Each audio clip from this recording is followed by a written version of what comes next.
It's tough. Yeah, it's tough. We need to talk about Nnamdi Glenoharry Jr., a 13-year-old from Murrieta, California. Yeah. Tragically, he passed away recently, and his story needs to be heard. And if you haven't already, please hit that like button and subscribe to The Other Opinion to keep these conversations going. It's a stark reminder of the serious issues surrounding social media and these challenges that can spread like wildfire among young people. Yeah.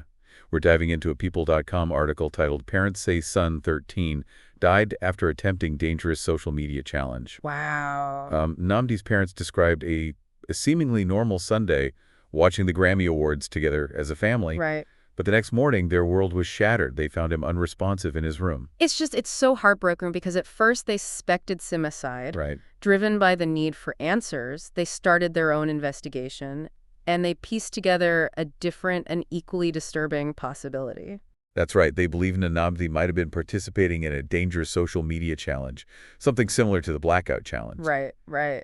This challenge, encouraging kids to choke themselves until they pass out, has unfortunately taken lives before. Yes, it has. And what's even more alarming is that there have been lawsuits against platforms like TikTok with parents alleging algorithm promoted these dangerous challenges to their children. It's hard to fathom. It's hard to fathom how a young boy with so much potential, passionate about music, active in sports, could become entangled in something so dangerous.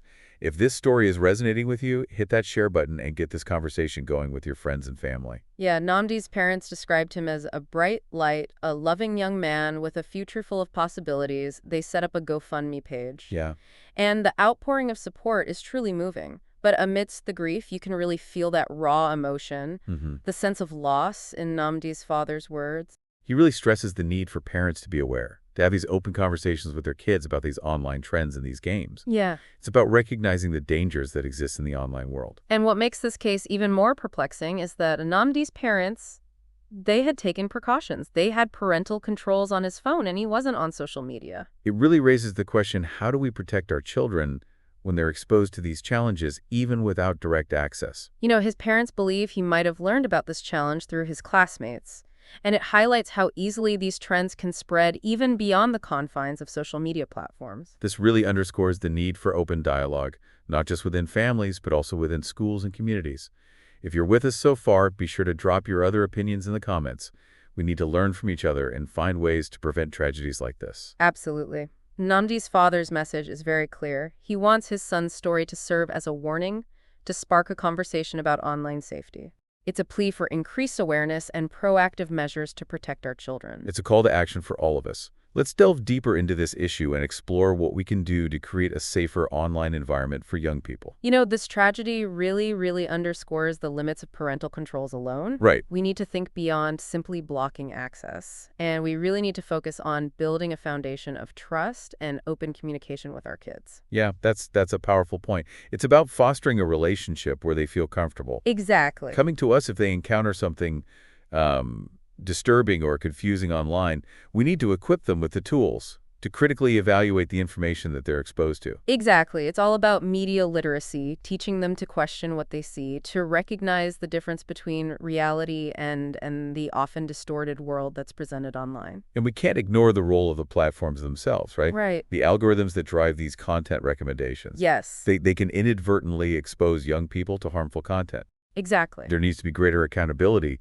from these platforms to make sure that they're prioritizing user safety, especially for vulnerable populations like children. Absolutely. And the conversation needs to extend beyond individual families.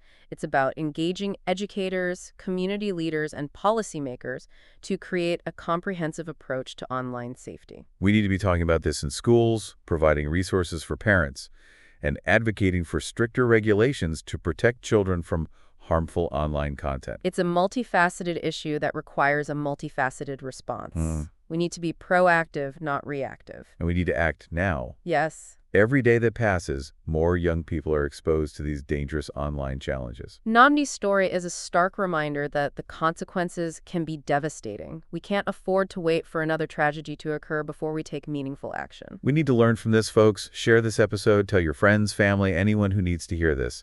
We have to get this conversation started everywhere. It's about coming together as a community to protect our children from the very real dangers that exist in the online world. Namdi's parents had the courage to share their story in hopes of preventing other families from experiencing the same pain. You know, their willingness to speak out, it's a testament to their love for their son and their commitment to creating a safer world for all children. It's a powerful message that we need to amplify.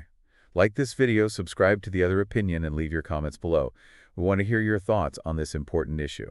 Namdi's legacy can be one of increased awareness and action. Let's honor his memory by working together to make the online world a safer place for all young people. We need to remember that we're all in this together. Parents, educators, community leaders, tech companies. Everybody. We all have a role to play in protecting children from online harm. It's about creating a culture of responsibility, open communication, and critical thinking. Yes.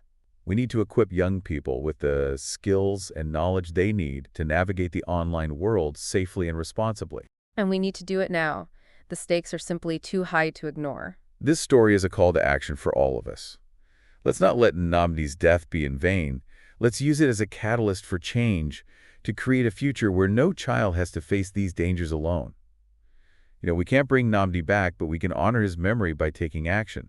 It starts with awareness, right? Yeah. Understanding the potential dangers that lurk online. And it goes beyond just being aware, right? We need to be having these open and honest conversations with young people about these challenges. Yeah. It's not about scaring them. Right. It's about empowering them with knowledge. We often focus on the negative. Right. But there are positive aspects to the internet, too. Absolutely. We need to teach kids how to use those tools responsibly, how to connect with others safely, how to be critical consumers of information. It's about finding that balance, embracing the positive while mitigating the risks. And it requires a collective effort. Parents, educators, policymakers, tech companies, we all have a role to play. This isn't just a problem for families to solve on their own. It's a societal issue that demands a societal response.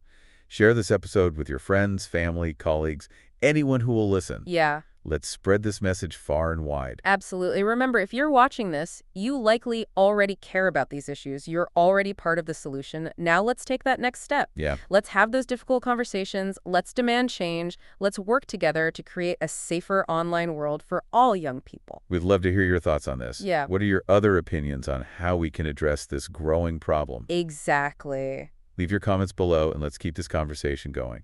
Don't forget to like this video and subscribe to The Other Opinion for more deep dives into important topics. And before we sign off, a quick reminder, this episode was curated by an AI with the aim of providing insightful information. But like any technology, it's not perfect. There might be inaccuracies, things we missed, or perspectives we haven't considered. So do your own research, form your own opinions, and let's learn from each other. Thank you for joining us today. Let's continue to work together to create a safer and more responsible online world for everyone.